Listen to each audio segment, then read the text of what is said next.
Prisoner 849 escaping. You are Prisoner 849 en route to a harsh prison moon. On the way, the ship, the Vortex Rikers, crash lands on the mysterious planet of Napali, home to the primitive Nali race. As you venture out of the wreckage of the ship, you learn you are the only survivor.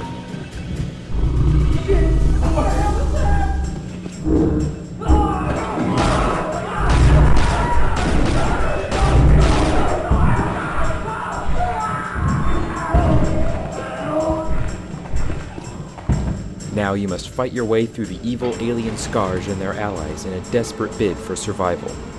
A company called Epic MegaGames released an FPS in 1998 that utilized a new engine that would soon revolutionize not only the first-person shooter genre, but be involved with game development for decades to come. In this episode of Knee Deep in the Dead, we explore the epic, groundbreaking shooter, Unreal.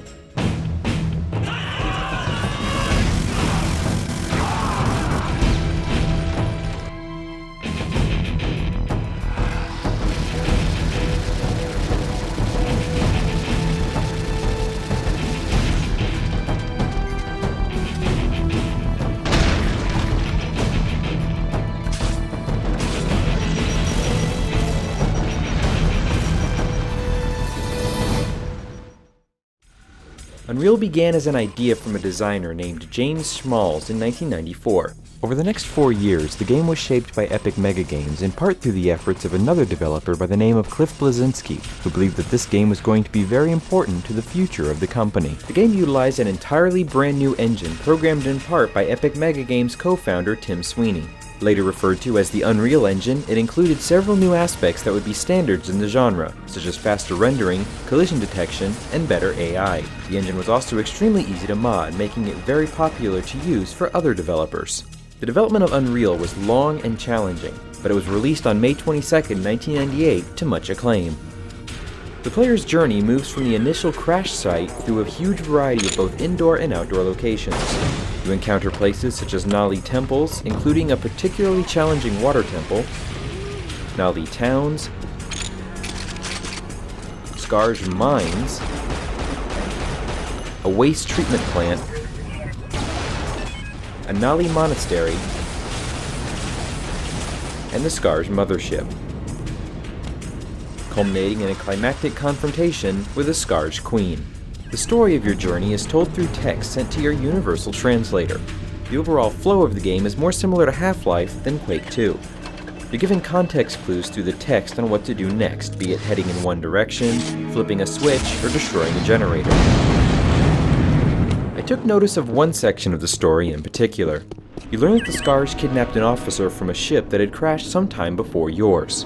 As you continue, you learn about the various doomed search parties who went in after her, how she repeatedly kicked her captors, and how a fellow Nali prisoner helped her escape to a cathedral bell tower.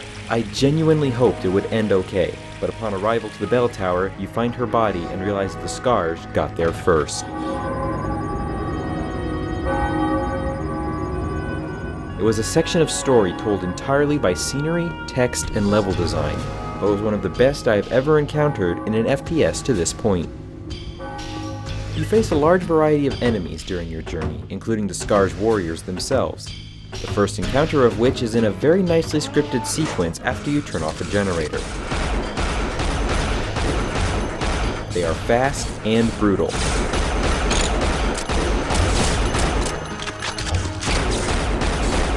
In addition to them, you fight mercenaries, the spear-happy crawl hunters, the snake-like aquatic slith, the big rocket-firing brutes, and the Titans, a Napali animal who is large, angry, and likes using your head as target practice for his boulder flinging. The enemies in Unreal utilized a new AI system that made them one of the smartest and most infuriating bad guys I've faced in an FPS. They roll, dodge, ambush, and coordinate with each other. Of course, they also fight with each other in some of the best enemy infighting I've seen.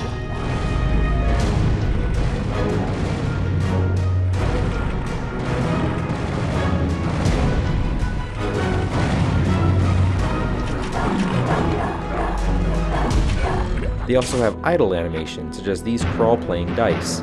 I almost felt bad for interrupting them. Almost.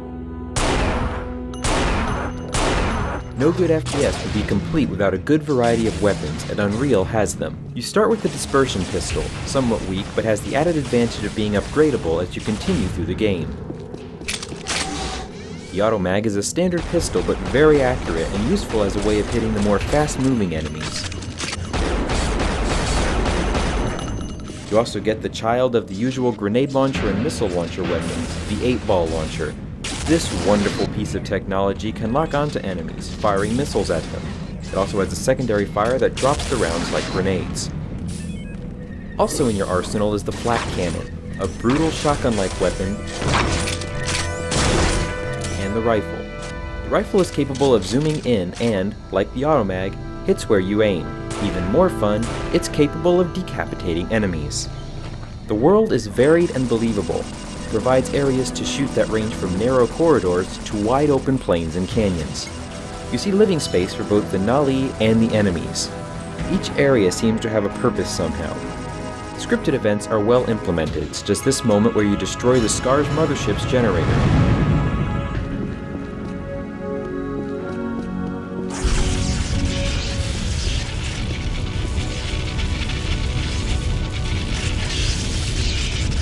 Casting an area you visited before in the bright light into dark, oppressive shadows. The NEligahn themselves are an interesting addition. They are harmless to you, but the enemy really hates them. Killing them on sight, crucifying them, burning them, decapitating them, and otherwise harming them.